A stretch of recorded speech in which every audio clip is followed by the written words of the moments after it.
Hi, my name is Lillian Sooter, and this is my first year teaching. I'm a kindergarten teacher at Hexter Elementary. I have always wanted to be a teacher. My whole life, my mom always jokes that all I would say is I want to be a mom and a teacher. So that's just always been me. I loved school. A lot of people in my family were teachers. My grandma and aunt were both school counselors. My dad was a teacher. So I just feel like it was kind of in my blood. It's always what I wanted to do. So one of I think my biggest challenge was just figuring out where to get started, because I came into this room and it was full of stuff from the previous teacher, so I had to sort through that and figure out, okay, am I going to use any of this, or I just want to start fresh? And so I kind of went through that process, and then setting up my classroom was really hard because I didn't exactly know what rules and procedures I wanted to have in place, and I didn't know how things at the school worked. I didn't know how they did stuff, how they went to lunch, how they went to recess, and so it was hard to figure out the flow of my room because I just didn't know how things were going to happen. Our counselor has been great, especially with my kids. She has really helped me know what to do with them. The principal has helped me a lot whenever I have a question. She has a very open door policy, and so she welcomes me in and lets me talk to her. But I think that the biggest support I've had has honestly been my kindergarten team. Most of them have been doing this for a while, and so they bear with all my questions, deal with me, help me, give me materials, help me plan lessons, tell me what I'm supposed to be doing.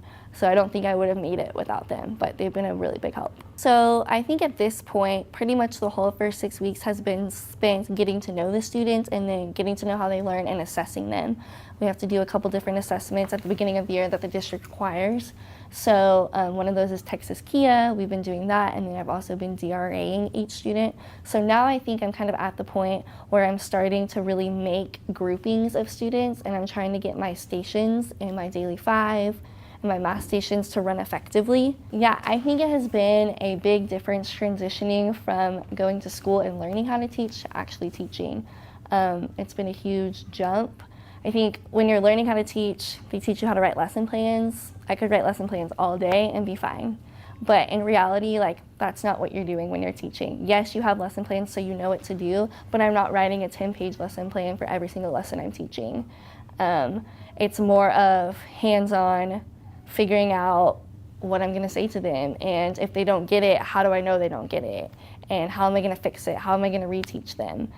I feel like A&M prepared me well, and I wouldn't be able to do this successfully if it weren't for A&M.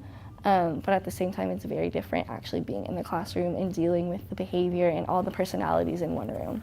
One thing that Dallas ISD does is an evaluation process called TEI. And as a part of that, you have to write SLOs, which are student learning objectives. I received training about TEI at New Teacher Academy and then also at my campus.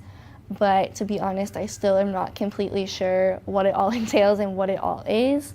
I know that the observations you get in the classroom and things like that affect your TEI scores, but I still don't really have a clear picture of what that looks like because I'm just learning.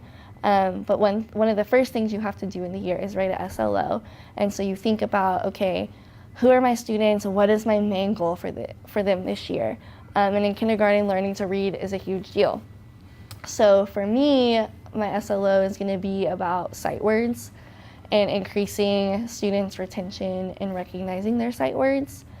So the first thing I did at the beginning of the year was we have a sheet with different sight words on it, and we see which ones they know. Do they come in knowing any or not? After I did that, I now need to go look, okay, who knows what? And then I need to go online and fill out the form that the district provides, and you pick, from my understanding, you don't have to do all of your class, but you pick students to put on the SLO sheet, fill out the information from where they are now, and then the percentage you want to see them increase by the end of the year. So I'm still in the process of doing that. I have done all of the pre-assessment, but I haven't gone through and chosen the students or filled out the form yet, and it's due this week.